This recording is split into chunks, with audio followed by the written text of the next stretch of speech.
Va ora in onda Spazio Più.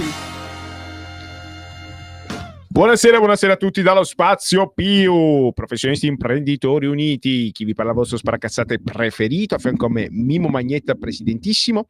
Oggi è venerdì 25 ottobre 2024, ore 15, puntuali come un treno svizzero, no novi in questo caso, e dall'altra parte del Canyon legnoso il nostro mitico regista Lorenzo. Ricordiamo le nostre coordinate per chiunque volesse contattarci: 0292947222, ripeto 0292947222, per se ci volete chiamare. Sapete che venerdì è la trasmissione consacrata alla sicurezza in collaborazione con il SINAP, il Sindacato Nazionale Autonomo Polizia Penitenziaria. C'è tantissimo da parlare, come al solito la realtà supera la peggiore fantasia di un mondo fantastico. Per i più timidosi invece il WhatsApp al 340 670 9659, ripeto 340 670 9659, ma fiato le trombe a Mimmo che deve fare un inciso. Io veramente glielo volevo far direttamente al nostro co-conduttore, il mitico Antonio, che sta già là davanti. Già lo vedo che tutta la sciarpa intorno... A Brescia fa freddo, sembra che parla da Bolzano oggi. Ciao Antonio. Guten Tag Antonio. Bonjour monsieur Antonio. Buongiorno a tutti, ciao ragazzi, ciao Mimmo, ciao Fede, e grazie sempre alla regia e grazie a Radio Libertà per lo spazio che dedica alla polizia penitenziaria, al mondo carcere.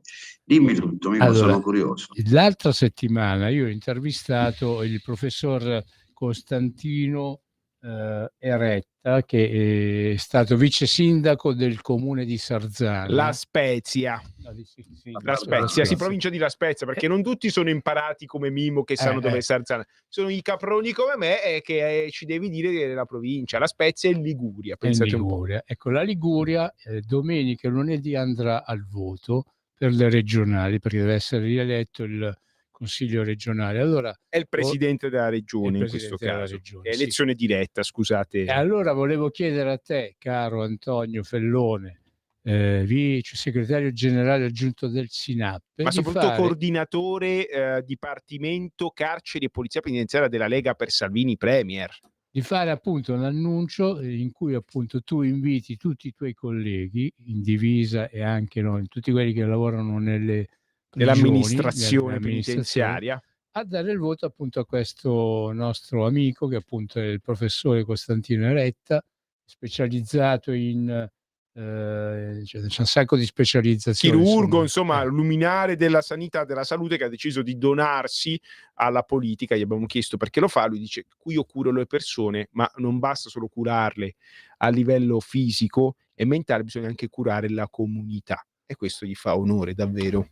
Allora, appunto, volevo che tu facessi questo annuncio, ripeto, domenica e lunedì alle prossime, anzi alle imminenti elezioni per il Consiglio regionale della Liguria, tu devi invitare tutti i tuoi colleghi a dare il voto a questo signore, perché questo è veramente un signore che ha già fatto un sacco di cose stando nella Lega, comunque, appunto, per... Intanto votate Lega. Bravo. Ovvio, votate questa persona che, se Mimo ne parla bene, sicuramente sarà una persona in gamba, e ovviamente io mi auguro, spero e sono certo di vedere Marco Bucci, presidente della regione Liguria. Volevo farvi una domanda: ma la Liguria quante province ha? 7. No. Hai dimenticato che anche Biceglie fa province Liguri, anche Andria. Sì.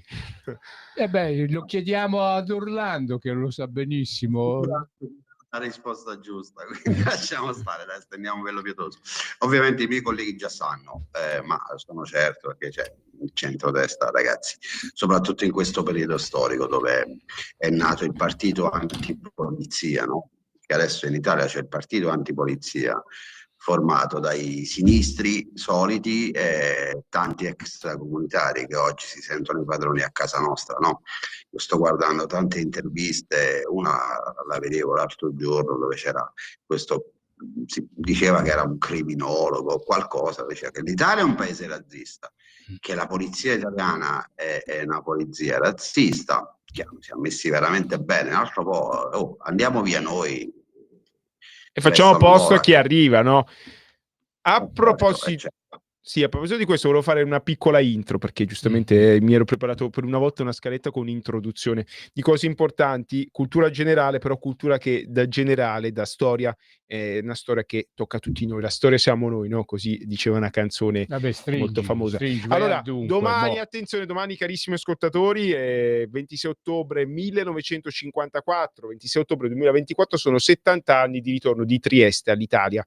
Trieste, come ben sapete, viene liberata nella seconda guerra mondiale da soldati della Nuova Zelanda che mettono il piede nella porta e la lasciano aperta, e dai partigiani, liberata dai partigiani slavi comunisti di Tito, che iniziano ad ammazzare chiunque, compreso il maresciallo Ernesto Mari, comandante della casa circondariale di Trieste, il brigadiere Angioio Bigazzi e l'agente di custodia Filippo del Papa, che vengono trucidati durante l'occupazione jugoslava della città di Trieste. Dopo le varie manifestazioni di popolo, il popolo triestino voleva tenacemente restare in Italia, mentre l'amministrazione americana era propensa a cedere Trieste alla Jugoslavia perché Tito aveva abbandonato l'Unione Sovietica, faceva il doppio giochista, nonostante i vari massacri e la pulizia etnica, ma quando la fanno i comunisti, i compagni, sono ragazzi, capita. Invece nella nostra cultura la pulizia etnica non esiste, di questo ne sono orgoglioso. Qua possiamo dirlo, italiani brava gente. Grazie al coraggio e ai vari morti tra i triestini, per sfinimento gli inglesi decidono di restituire Trieste all'amministrazione italiana. Alcune località verranno cedute alla Jugoslavia, però Trieste torna italiana.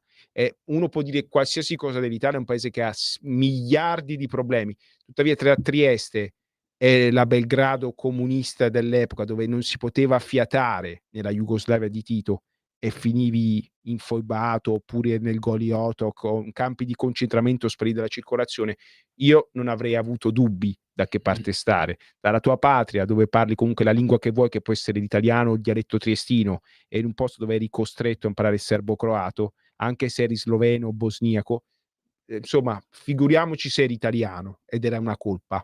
Quindi pensate un po', onore al popolo triestino, onore alla città di Trieste e onore ai tre dati Trucidati degli dai agenti di titini. custodia. Sì, assolutamente, che non furono gli unici, tantissimi morti tra i finanzieri, tra le guardie di pubblica sicurezza, cioè la polizia di Stato, e i carabinieri, l'esercito italiano. Fu una pulizia etnica, soprattutto tra gli uomini e soprattutto chi indossava una divisa, e noi dobbiamo ricordarli.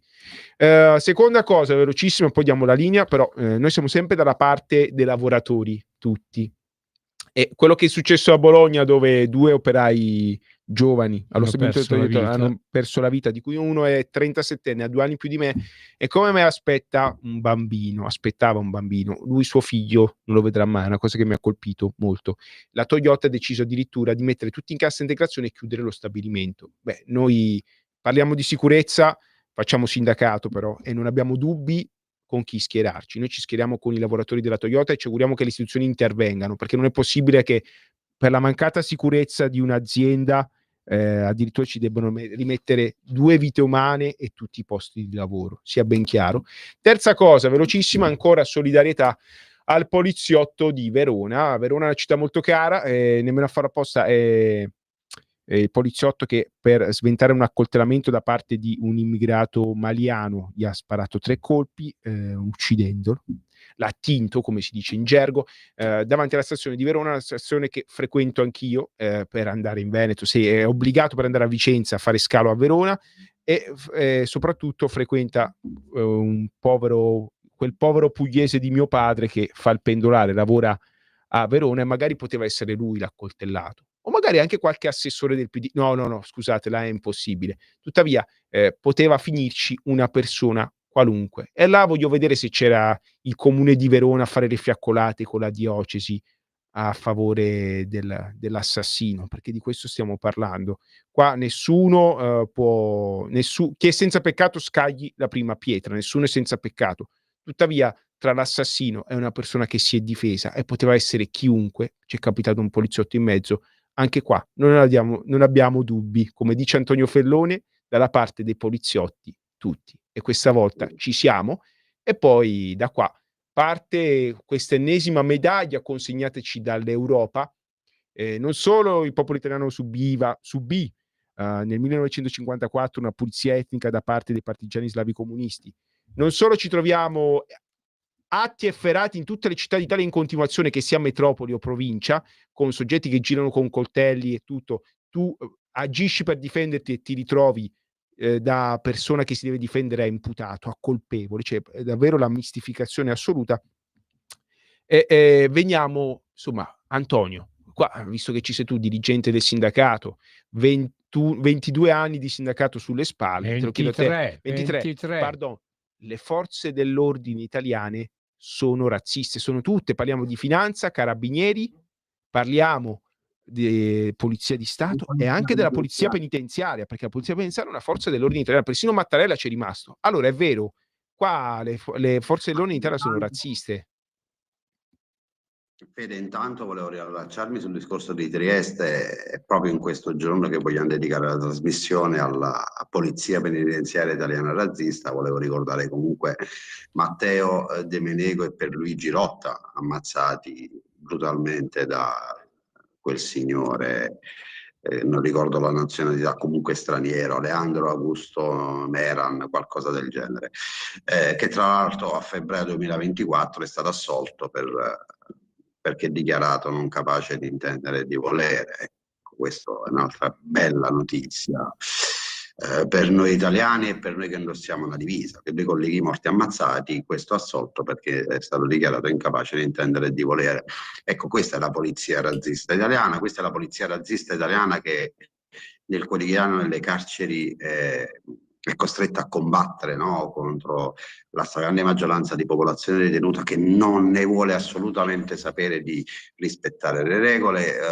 Sappiamo bene che purtroppo ai noi il 90% dei detenuti stranieri sono non avvezzi al rispetto delle regole, cioè ci sono continue aggressioni quotidiane da anni dei nostri Antonio, colleghi perdonami, ma la regia mi fa un segno che abbiamo la prima chiamata della serata, quindi la passiamo subito come da tradizione. Poi ci riallacciamo il filo di Arianna, come si dice.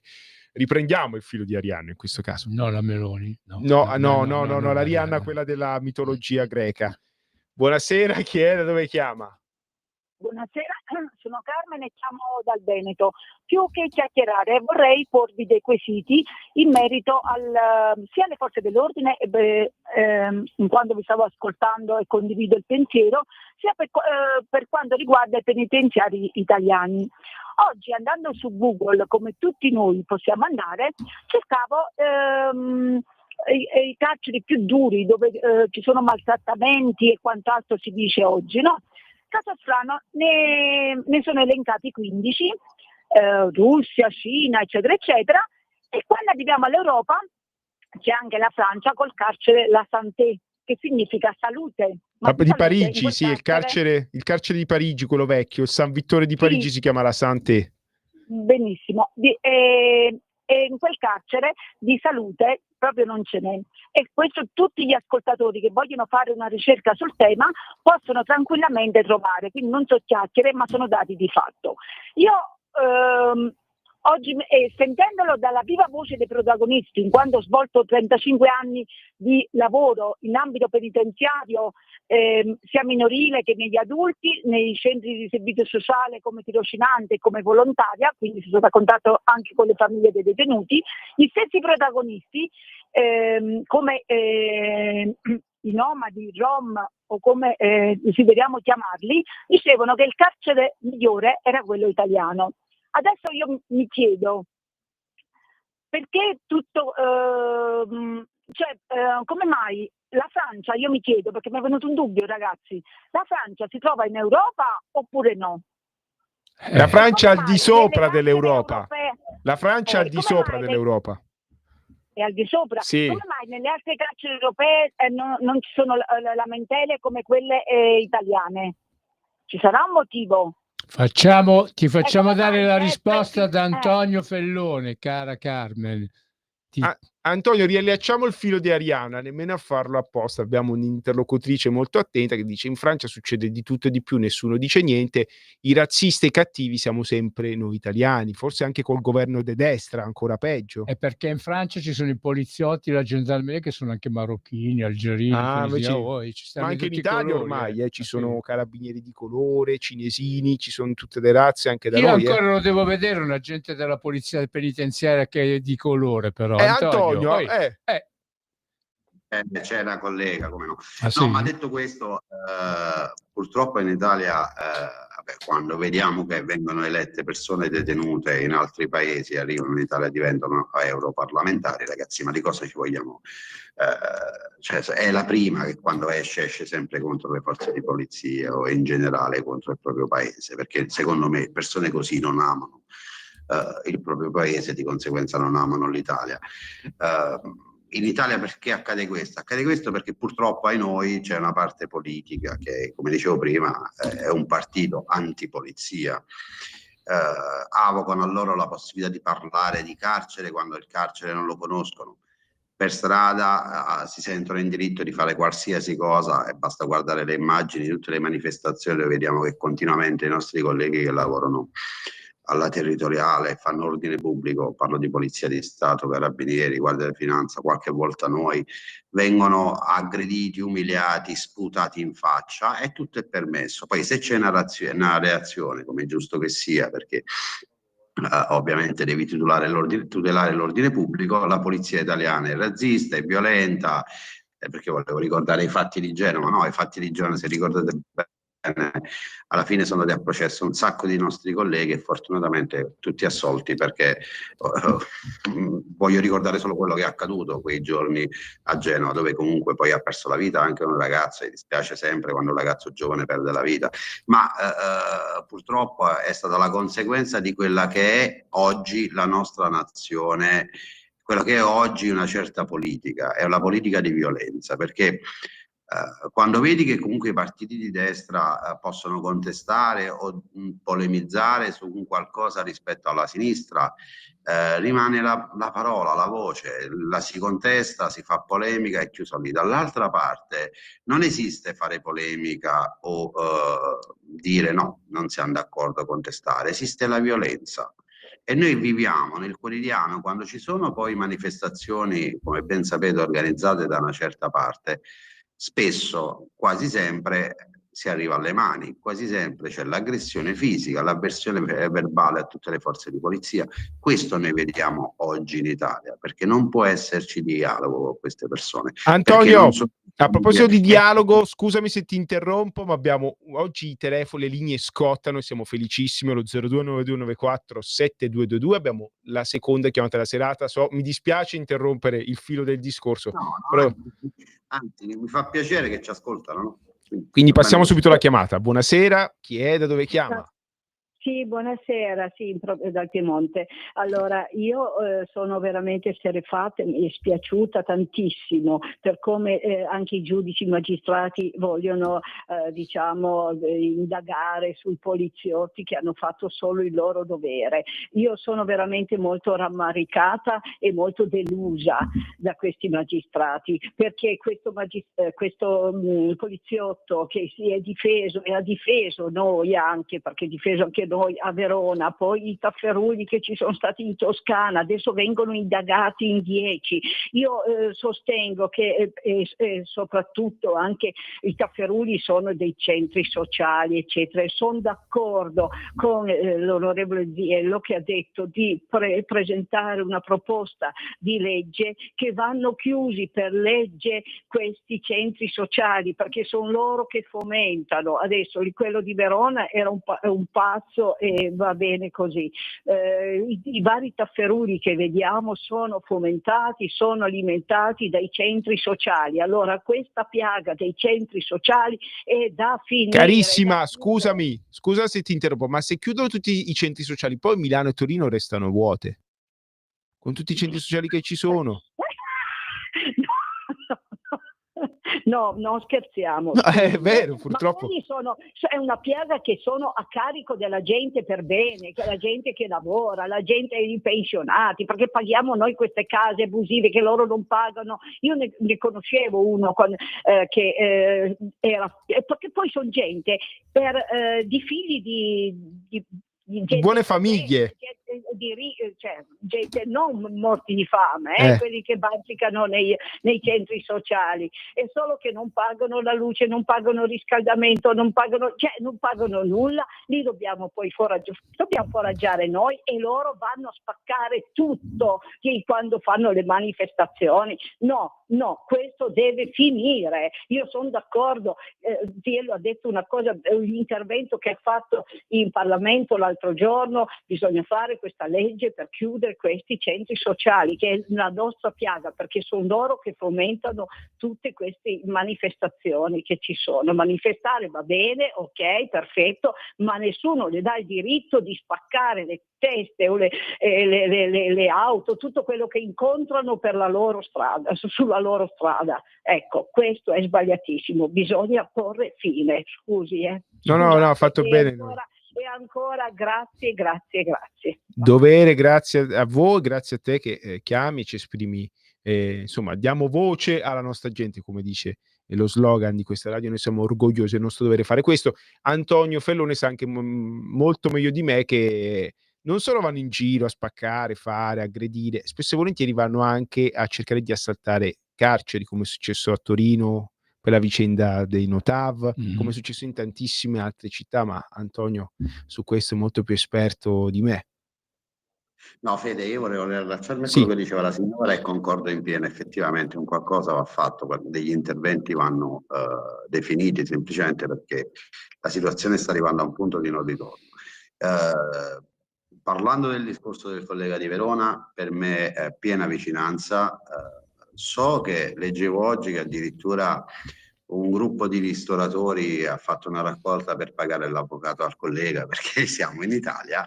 Il collega si è difeso, ha difeso i suoi colleghi, ha difeso la propria patria e va incontro a un processo. Ecco, poi siamo in Italia. Mi ricorda quasi un ex ministro dell'interno, oltre che tantissime donne e uomini che portano la divisa. Forse si omette una cosa: voglio sempre ricordare che la difesa è sempre legittima. Noi forze di polizia, per qualsiasi persona c'è la legittima difesa, per noi c'è l'uso legittimo delle armi. Ok, se abbiamo un'arma è giusto pure che in casi eccezionali, proprio quando proprio non ne possiamo fare meno, quest'arma noi la dobbiamo usare. Io voglio ricordare che questo signore Maliano, aveva un coltello in mano, si è imbattuto contro le forze di polizia, e quindi c'è stato il collega che si è potuto difendere, ha difeso se stesso, ha difeso altri colleghi, ha difeso magari anche persone che si trovavano a passare lì in quel momento. Sappiamo bene, come dicevi tu, la stazione di Verona è molto frequentata, anche io ci passo spesso perché è un nodo tra Lombardia, Veneto e altro. Ma se al posto del collega ci fosse stata una persona normale, disarmata, quindi staremmo a parlare di altro. Quindi voglio sempre ricordare che la difesa è sempre legittima, punto. Il problema non è il poliziotto che ha sparato, il problema sono queste persone che stanno invadendo le nostre strade, perché non è il primo caso. Io che viaggio spesso in treno, e vi posso garantire che è capitato a me personalmente di litigare con persone, in quel caso era proveniente dal Maghreb, che pretendeva di entrare sul treno, stava aggredendo fisicamente il controllore, il capotreno, e sono dovuto intervenire io, perché lui pretendeva di salire, proprio alla stazione di Verona e venire a Brescia senza biglietto. Noi siamo invasi. Io invito i buonisti di farsi un giro vicino a tutte le stazioni d'Italia, ma soprattutto a quelle del nord. Se parliamo di Brescia, Verona, Milano, ormai sono luoghi infrequentabili, c'è il rischio concreto. La stessa Roma Termini, su questo bisognerebbe intervenire, perché ormai trovare un cittadino italiano dopo le 8 in quelle zone lì è praticamente impossibile. E io che ho una figlia, ma tutti noi magari abbiamo dei cari, solo il pensiero che comunque possa accadere qualcosa a mia figlia o alla figlia di qualcun altro, mi fa impazzire, perché veramente è una situazione allucinante. E noi che indossiamo una divisa abbiamo delle responsabilità, dobbiamo fare il nostro lavoro, che sia in carcere, che sia sul territorio. Quindi, altrimenti venissero loro a fare il nostro lavoro e noi andiamo a fare altro. Vediamo se magari sono più bravi o più capaci. Vediamo chi accusa oggi il poliziotto di aver esagerato e di aver ammazzato il Maliano. Al suo posto cosa avrebbe fatto? Avrebbe detto sì, ammazzami, accoltellami o accoltella l'altra persona. È su questo che si deve ragionare. Queste persone sono pagate per garantire la sicurezza del cittadino e se bisogna intervenire, si deve intervenire, punto. Noi della Polizia Penitenziaria siamo chiamati a garantire la sicurezza all'interno degli istituti penitenziari e se ci sono persone non avvezze al rispetto delle regole e mettono a repentaglio la sicurezza dell'istituto, la sicurezza del collega, la sicurezza di un altro detenuto che sta scontando la pena in tutta tranquillità, bisogna intervenire. E ripeto, lo ribadisco, la difesa è sempre legittima. Punto. Basta. Non dobbiamo passare noi dalla parte del torto perché stiamo facendo semplicemente il nostro lavoro. Perché voglio ricordare Pasquale, Luigi, Nicola, Giuseppe, Luca, Manuele, sono tutti colleghi che sono stati aggrediti, colleghi che hanno riportato danni, in alcuni casi hanno rischiato veramente chi di perdere l'occhio, chi di perdere l'udito, chi di perdere la vita e nessuno se ne ricorda di questa cosa. Aggrediti il 90% da detenuti stranieri. Antonio, andiamo in pubblicità, torniamo subito, dobbiamo rispettare i tempi, se no qua finisce male. Pubblicità, torniamo subito. Da oggi la tua radio è ascoltabile anche con la televisione in digitale. Sul telecomando della televisione digitale o del tuo ricevitore digitale puoi scegliere se vedere la TV o ascoltare la radio. Risintonizza i canali radio e troverai anche Radio Libertà, canale 252. la tua radio.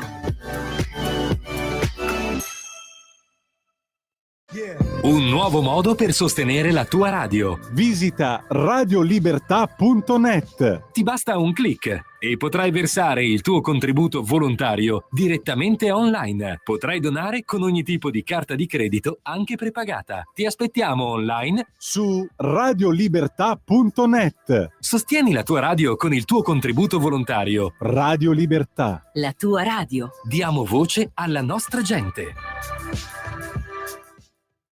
E rieccoci in diretta. Allora, spazio più in collaborazione con il SINAP, il Sindacato Nazionale Autonomo Polizia Penitenziaria, con Antonio Fellone, Mimmo Magnetta, Federico Lo Sparacazzate. Ritorniamo sul caso Verona. Voglio leggere quello che ha scritto l'assessore Però del ci PD. siamo persi Antonio. No, c'è, ecco. Antonio, ti voglio leggere quello che ha scritto l'assessore del PD del Comune di Verona, perché il Comune di Verona è in mano al Partito Democratico con l'ex calciatore Tommasi e insomma l'assessore alle politiche giovanili è alla partecipazione, pari opportunità, innovazione, memoria storica e diritti umani. Quante deleghe ha questo assessore? Prenderà un sacco di soldi, mi auguro, per lui. E lui ha scritto questo post. Beh, diciamolo il nome, dai. Sì, Jacopo Buffolo. Jacopo Buffolo, assessore del Partito Democratico di Verona, del Comune di Verona, assessore del PD. Mi fai leggere solo una cosa? Basta un attimino sto cosa. Al bisogno di aiuto si è risposto a colpi di pistola. Leggiamo tutto. Non dimentichiamo Mussa. Mussa è il ragazzo maliano che girava con un coltello, brandendolo, cioè cercando di accoltellare prima gli agenti della polizia locale di Verona, poi gli agenti della polizia ferroviaria chiamati in aiuto dagli agenti della polizia locale di Verona, che non avevano nemmeno fermato, stavano prendendo, c'era stato un incidente là vicino, stavano prendendo insomma le misure, gli accertamenti per l'incidente. Questo qua si è prima schierato addosso a questi agenti poi della polizia locale, poi è arrivata la polizia ferroviaria che ha cercato soltanto di fermarlo, sai come quando uno va in giro con un coltellaccio, mi pare anche normale, e giustamente l'agente della polizia ferroviaria, per non perire lui, per non essere attinto lui dalla lama, ha reagito, e l'assessore Jacopo Buffolo del Partito Democratico a Verona ha fatto questo post. Non dimentichiamo Mussa. Domenica mattina alla stazione di Verona Portanuova un agente della Polfer ha ucciso un ragazzo maliano di 26 anni che da alcune ore si aggirava in zona in evidente stato di agitazione. Ad un bisogno di aiuto e cura si è risposto a colpi di pistola. Invitiamo tutte e tutti a recarsi davanti alla stazione lunedì 21 ottobre dalle 18 alle 20, portando un fiore o una testimonianza. Ovviamente tutta l'opposizione ha chiesto le dimissioni di questo signore qua, a cui invece il sindaco Tommasi del Partito Democratico, anche lui, ha espresso il totale appoggio, però il PD che governa Verona esprime questa posizione. La vittima non è chi si è visto un coltello puntato in faccia, la vittima è chi ha tutelato la propria vita. Allora mi chiedo, caro assessore Buffolo, dov'eri tu se questo ragazzo aveva bisogno? Dov'era il comune di Verona quando Mussa aveva bisogno? Te lo posso chiedere io? Cosa fa il comune di Verona per queste persone la morte che hanno di bisogno? questo ragazzo? Cosa fa anche il clero? Perché c'è stato il vescovo Pompili, che appunto anche lui si è associato a questa cosa. Cosa fa la Chiesa di Verona per queste persone che hanno bisogno? Qua è troppo facile fare certe uscite e poi non fare niente. Ci vogliono fatti, non parole. Prendete e mettete mano al portafoglio, prendete e mettete mano alle strutture, e mi riferisco alla Chiesa che avete, e datele appunto in uso a queste persone che hanno bisogno. Non le lasciate in giro abbandonate a loro stesse, perché poi succedono queste disgrazie e non può essere che appunto a pagare per questa cosa sia uno che fa il suo lavoro, che fa... Sì. Che Oppure svolge una chiunque missione. passava di là. È capitato un poliziotto, poteva passare un bambino, poteva passare un vecchio pugliese, cioè mio padre, una persona, poteva passare Antonio Fellone, poteva passare Federico lo Sparacazzate, perché frequentiamo anche noi quei luoghi, poteva passare una donna, un trans che sicuramente vale più di noi, chiunque poteva passare di là, ok? Tanto per essere inclusivi e arcobaleno. C'è passato un poliziotto che ha potuto difendersi. Chissà altrimenti di cosa staremo parlando ora. Allora, so che Antonio brama dalla voglia di replicare, ma abbiamo una chiamata, come tradizione passiamo la chiamata e poi ragioniamo con Antonio Fellone. Buonasera, chi è e da dove chiama? Sono Francesco di Arona. Ciao Francesco. Ciao. Purtroppo quello che stai raccontando te è già successo anche qualche anno fa, e anche, ricordiamo Cabobo, no? Sì. A Milano, ecco, quindi purtroppo è da anni che succedono queste brutte situazioni qua, che non si è più tranquilli di andare a prendere un treno o passare vicino anche alla stazione, perché purtroppo nei posti grossi c'è questa gente che bivacca. Vengono qua, li fanno venire, sappiamo già chi, e poi, come diceva Mimmo, li abbandonano il loro destino, e purtroppo vanno a fare con la malavita, logicamente non lavorano, non hanno niente da perdere, anche perché se li metti dentro poi tempo zero, sono già fuori, te li trovi fuori il giorno dopo, e questi sono i risultati purtroppo di questa immigrazione che non è stata controllata ed assistita come dovrebbe essere, perché ci saranno anche delle brave persone di quei ragazzi che vengono qua, però purtroppo se non li lasciano in giro così, senza assisterli, senza dargli niente, i risultati sono questi. E poi, tornando anche al discorso del vostro lavoro, il tuo lavoro, Federico, in carcere, così, si parla tanto di sicurezza sui luoghi di lavoro. Purtroppo succedono incidenti come è successo alla Toyota, che è saltato in aria il compressore, sono morti 2 operai, però nel vostro settore voi la vivete quotidianamente un altro tipo di sicurezza, cioè tu hai a che fare con delle persone, con dei detenuti, e questi qui, come gli gira un attimino la testa, ti fanno fuori o ti possono far male, sempre espletando il proprio lavoro. Quindi ci sono tante cose che non va bene, che dovrebbero essere aggiustate.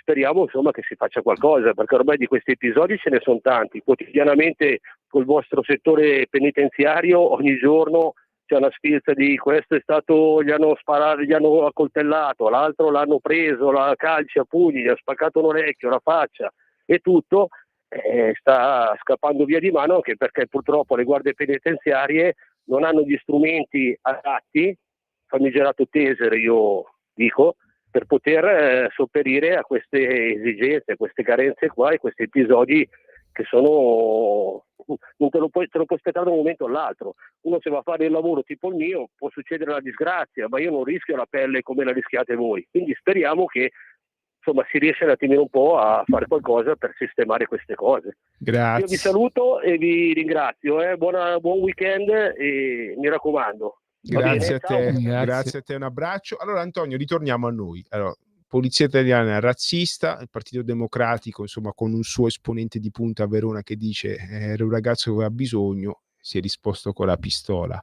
Qua è il mondo all'incontrario, come dice un famoso europarlamentare della Lega, o non lo so, mi sono rincoglionito io, perché io non... Davvero, a leggere quello che scrivono queste persone qua del PD... Per fortuna non avevo avuto modo di leggere quello che ha dichiarato. Mi ripeti il nome, non lo conosco. Jacopo Buffolo, assessore alle politiche giovanili, all'innovazione e politiche sociali del Comune di Verona per il Partito Democratico. Io penso che questa persona abbia offeso principalmente il poliziotto che si è trovato in quella situazione. Ribadisco, ripeto, io sono vicino al collega, ma come credo tutti i colleghi d'Italia sono vicini a questa persona in questo momento. Abbia offeso questa persona perché io voglio ricordare a questo signore che il nostro collega ha rischiato di perdere la vita e, come dicevi prima tu, lo ribadisco, al posto del poliziotto poteva trovarsi qualsiasi altra persona. E quindi cosa dicevamo dopo? Oh, poverino. Quindi questo assessore, invece di scrivere queste cose che io assolutamente condivido, non condivido, ok. Non condivido. Dopo il mondo all'incontrario, Fellone all'incontrario, il secondo capitolo del libro dell'eurodeputato, nonché onorevole generale Vannacci. Queste dichiarazioni mi fanno puntini, ognuno dove mette l'aggettivo.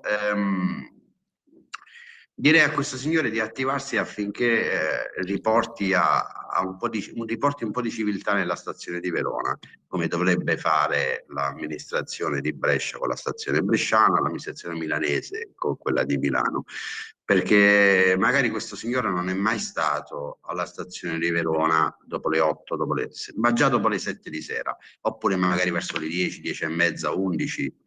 Ho la stessa stazione di Brescia che sono arrivato io ieri sera 11 alle 23:30 e posso dirvi che sono un uomo, vado tranquillo, beato, so difendermi, ma vi posso garantire che fa veramente paura.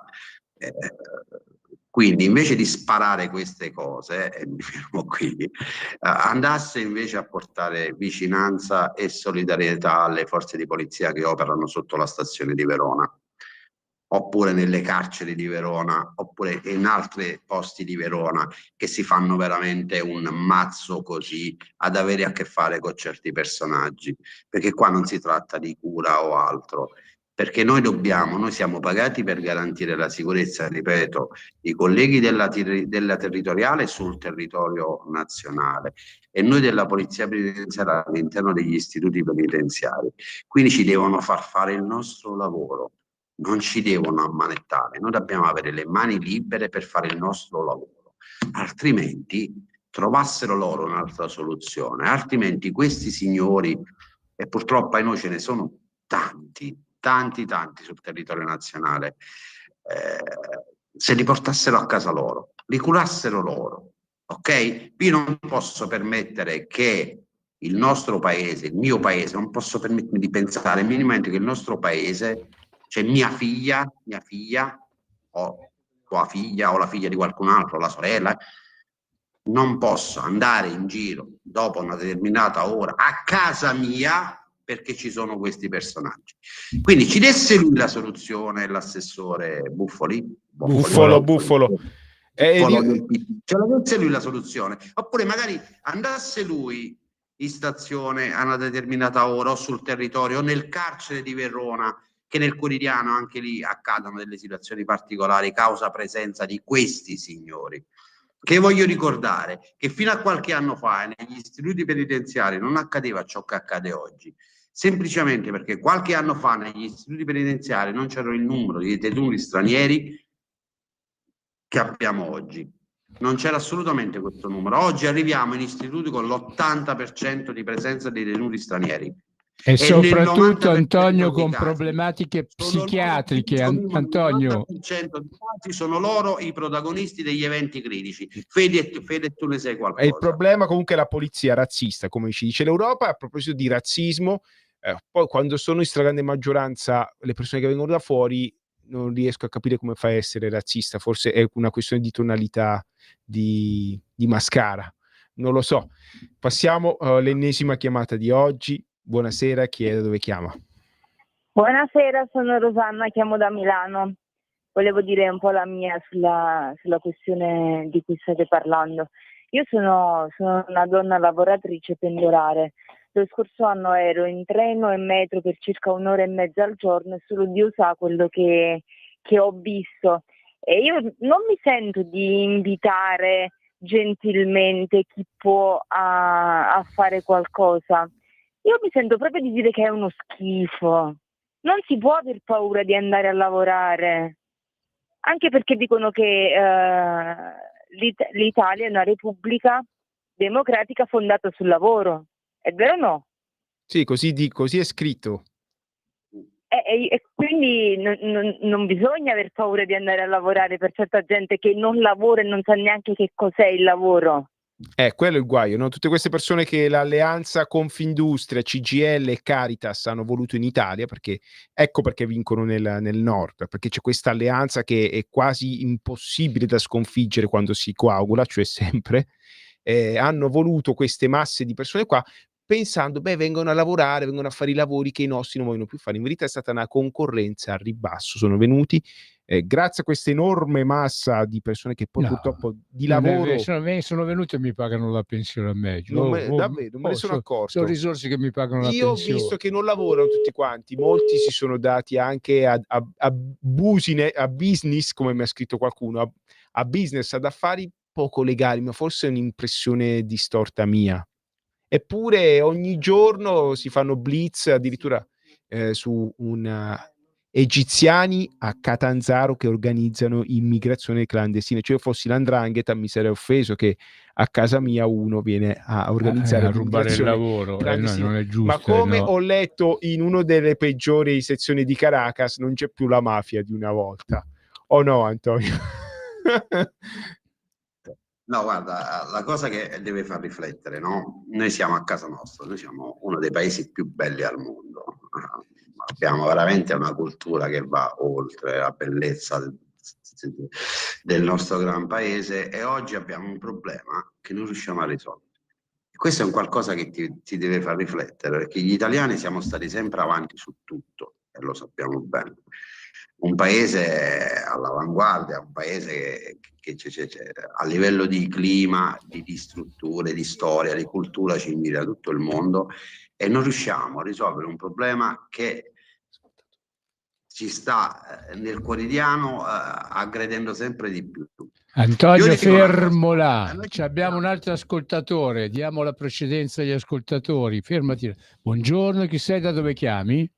Buongiorno, scusate, sono Ancora. Carmen, prima mi è caduta la linea. Volevo collegarmi all'accusa della polizia razzista. Allora, io vorrei dire che sulla modalità di operare posso essere d'accordo, ma che le forze dell'ordine siano razziste, là non ci siamo.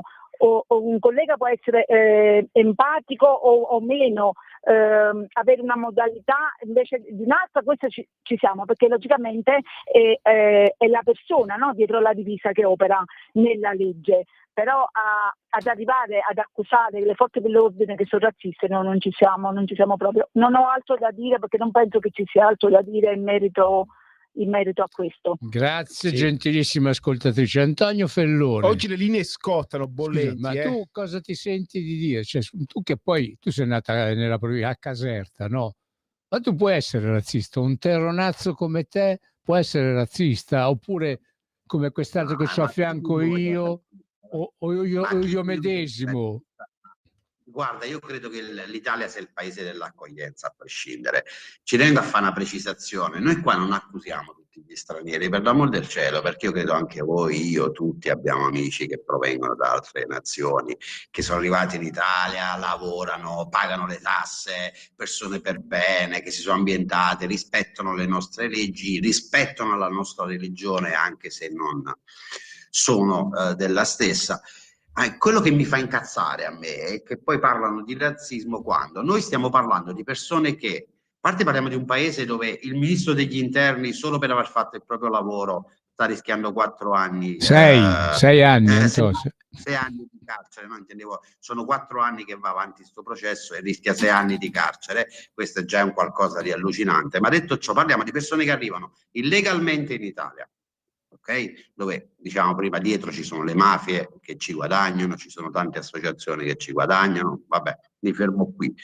Arrivano illegalmente in Italia, voglia di lavorare pari a zero, voglia di soldi facili, che sono lì i primi a spacciare, a rubare, ad occupare case. Ragazzi, ci sono persone che hanno fatto sacrifici per anni per tirare su una casa o acquistarlo, costruirla, e si ritrovano dentro persone straniere. Non so se avete guardato ieri sera la trasmissione su Rete 4, persone straniere che l'hanno occupata e non vogliono sapere di lasciarla. Cioè, ma possono questi venire a fare i padroni a casa nostra? Assolutamente no. Quindi chi vuole rimanere in Italia, chi vuole restare in Italia, andasse a lavorare, pagasse le tasse, soprattutto rispetto della legge, rispetto dell'altra persona, rispetto delle religioni, altrimenti vai via, te ne torni a casa tua, oppure vai in altre nazioni che magari ti accolgono. Vediamo se ti trattano meglio che in Italia. No, io credo che come accoglienza l'Italia è il numero uno, cioè la numero uno, cioè è la nazione numero uno come accoglienza. Il problema è un altro, che tu puoi accogliere, fai venire a casa tua persone che si comportano bene, che ti rispettano le tue leggi, rispettano il tuo modo di vivere, non che tu vieni a casa mia e vuoi comandare. E poi io ti dico, in quel caso allora sei razzista, la polizia italiana è razzista, la polizia penitenziaria aggredisce, picchia e tortura. A questo siamo arrivati. Cioè a questo siamo arrivati, perché se un detenuto ti chiede l'impossibile, perché purtroppo capita che all'interno degli istituti penitenziari, ripeto, soprattutto al nord abbiamo istituti dove l'80% sono dei detenuti stranieri. Se a uno di questi tu gli dici di no, perché non gli spetta e non glielo puoi dare, finisce che ti riempie di parole. Ti deve andare bene se ti riempie di parole. T'aggredisce fisicamente, t'aggredisce verbalmente, sputi, lamettate, perché voglio ricordare che questi signori sono bravi con le lamette e spesso hanno provato, in qualche caso ci sono pure riusciti a tagliare la faccia ai nostri colleghi. E poi arriva la procura di turno che ti indaga per tortura. Tu non fai altro che difenderti in quel momento, no?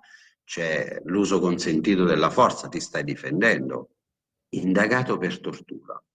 Cioè tu devi subire. Se poco pensi di reagire, indagato. Cioè ragazzi, così non va. Attenzione, io faccio una precisazione. Io non parlo di tutti i detenuti stranieri e non parlo di tutti i cittadini stranieri, lo ribadisco, perché poi altrimenti arriva Fellone razzista. Io non sono razzista. Io sono contro quelle persone che arrivano in Italia e non rispettano le leggi, non rispettano noi, non rispettano il popolo che li ha accolti e non rispetta la nazione che li ospita.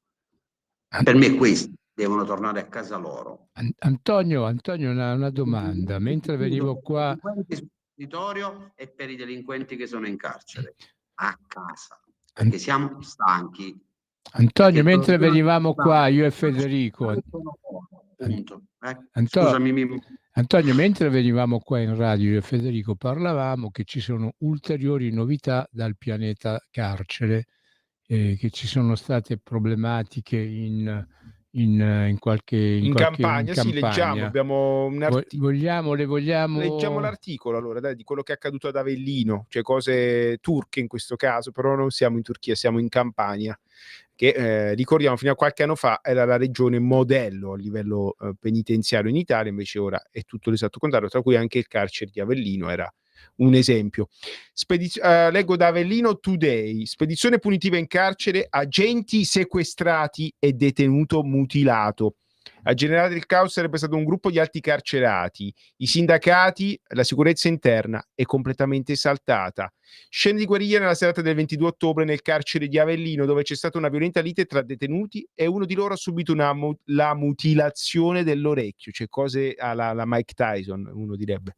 A raccontare il caos del vissuto nel penitenziario sono i sindacati locali della polizia penitenziaria. Alcuni detenuti, secondo quanto riferito, avrebbero sequestrato 2 poliziotti penitenziari impossessandosi delle chiavi delle sezioni.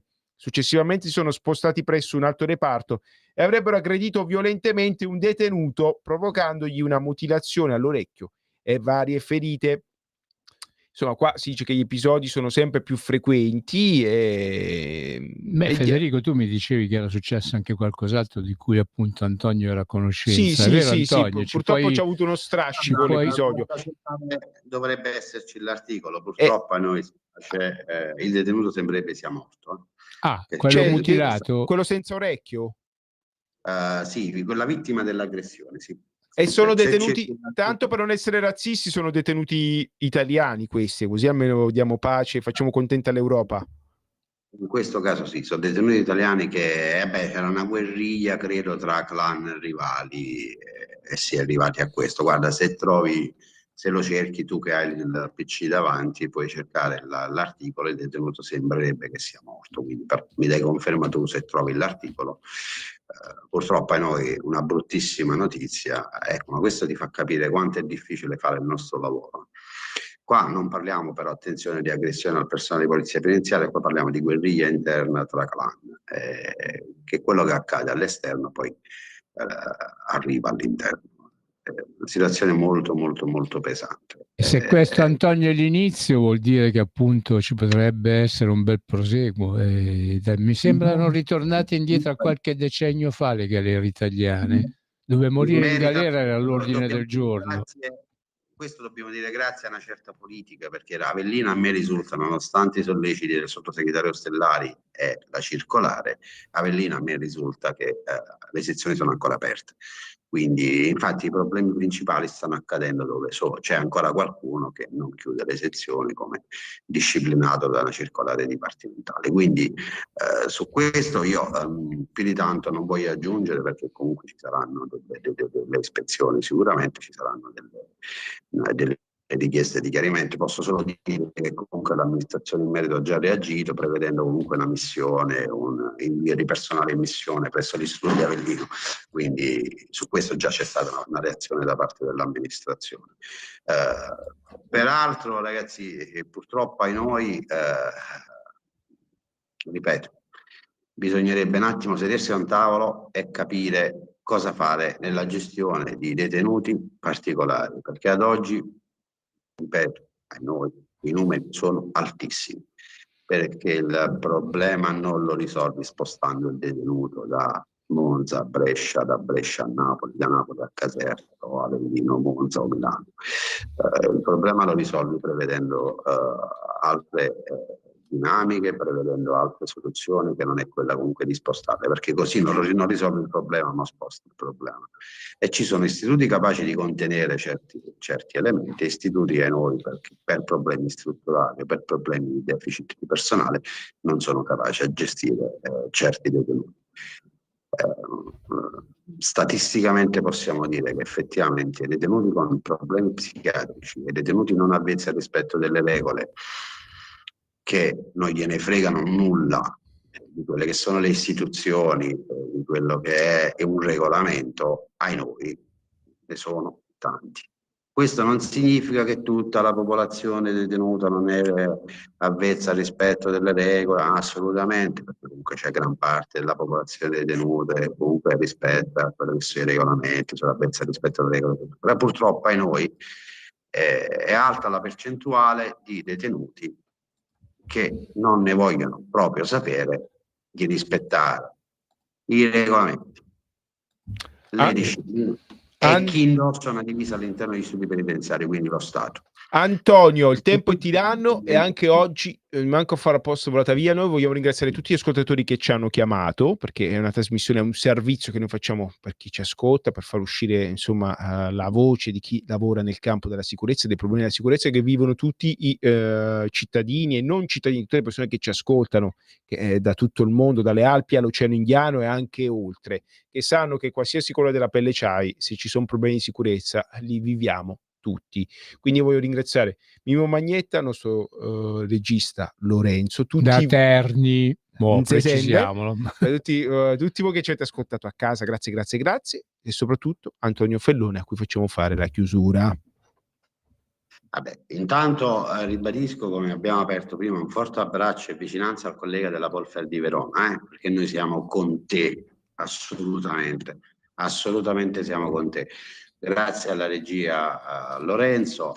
Ci tenevo a dire una cosa, si va in Liguria al voto, ma si va anche in Umbria, Donatella Tesei ha fatto un grandissimo lavoro in Umbria, non per ultimo voluto fortemente dal sottosegretario Stellari, riapre di nuovo il provveditorato dell'Umbria con sede a Perugia, chiuso dall'epoca ministro Orlando per quello delle province liguri.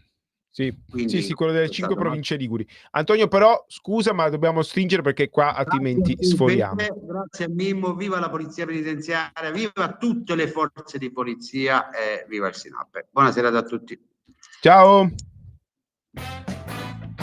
Avete ascoltato Spazio Più. Un nuovo modo per sostenere la tua radio. Visita radiolibertà.net. Ti basta un click e potrai versare il tuo contributo volontario direttamente online. Potrai donare con ogni tipo di carta di credito, anche prepagata. Ti aspettiamo online su radiolibertà.net. Sostieni la tua radio con il tuo contributo volontario. Radio Libertà. La tua radio. Diamo voce alla nostra gente. Trap money, penny. Got me in my feelings. Gotta be real with it. Yeah. Kiki, do you love me? Are you riding? Say you never ever leave from beside me. Cause I want you, and I need you. And I'm down for you always, KB. Do you love me? Are you riding? Say you never ever leave from beside me. Cause I want you, and I need you. And I'm down for you always.